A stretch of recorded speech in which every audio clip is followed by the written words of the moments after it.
Tramadol in bodybuilding, pain relief, endurance boost, and hidden dangers. In bodybuilding discussions, we often hear about steroids, growth hormone, insulin, and even ADHD medications. But what about painkillers? Among opioids, one drug appears more often than people realize: tramadol. It's seen as a lighter opioid, sometimes thought to be safe compared to morphine or oxycodone. But in the bodybuilding world, its use comes with hidden risks, from dependency to hormonal suppression. Let's break down why some bodybuilders use tramadol, how it works, its potential benefits, and the dangerous side effects.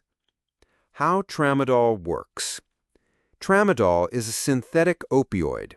Mechanism: mu-opioid receptor agonist. Attaches to opioid receptors in the brain and spinal cord, reducing the sensation of pain. Serotonin and norepinephrine reuptake inhibitor.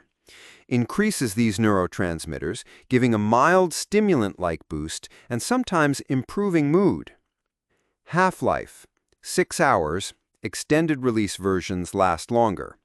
Compared to morphine, its opioid binding is weaker, but the SNRI effect makes it unique. Why bodybuilders use tramadol? Pain management. Heavy lifting leads to chronic joint and muscle pain. After injuries, surgeries, or herniated discs, some athletes rely on tramadol to keep training. Endurance boost. Studies show tramadol can delay fatigue by altering pain perception. Some endurance athletes secretly used it in cycling before it was banned by the UCI. In bodybuilding, this translates to pushing through longer workouts even when the body says stop. Mood and motivation. Mild euphoria and reduced anxiety. Helps during harsh contest prep when calories are low and irritability is high. Appetite control. Unlike many opioids that increase appetite, tramadol can reduce appetite in some users, which may be seen as helpful during cutting. Dosage in bodybuilding, not medical advice. Important: tramadol is prescription only and potentially addictive. Typical medical dose: 50 to 100 milligrams every 6 to 8 hours, max 400 milligrams per day. Extended release, once daily, 100 to 300 milligrams.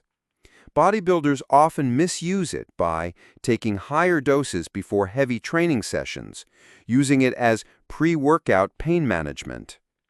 Risks and side effects in bodybuilding. Physical risks: addiction and dependence, risk of tolerance and withdrawal.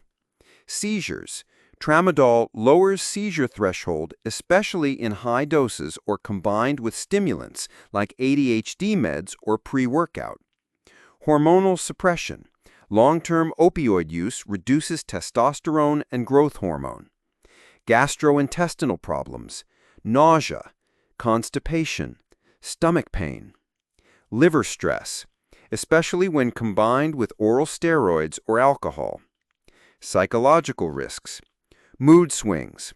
While it may help depression short-term, long-term it increases the risk of depression and anxiety. Sleep disruption: even though it sedates, it can disturb REM sleep. Interaction with bodybuilding drugs. Steroids: combined suppression of natural testosterone. Stimulants like Adderall and Vyvanse increases seizure risk. Fat burners like clenbuterol and T3, dangerous strain on heart when combined with opioids. Alcohol, deadly when combined, respiratory depression. Scientific studies and statistics.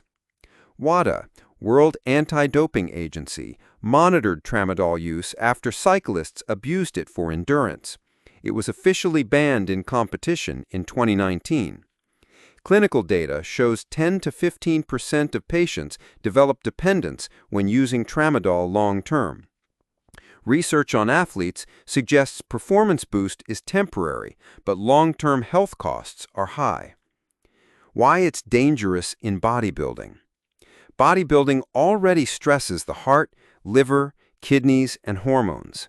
Adding tramadol increases the risk of overtraining injuries, masking pain leading to lifting through damage, hormonal crashes, low testosterone, addiction spiral, harder to quit than many expect, sudden death risk from overdose or drug interactions. Final warning. Tramadol might look like a middle ground between pain relief and performance enhancement, but in bodybuilding, it's a dangerous trap. Masking pain doesn't mean healing injuries. Training on opioids is like driving a car with the warning lights covered up. If you're a bodybuilder dealing with chronic pain, the real solution is proper recovery, physiotherapy, and medical care, not opioids.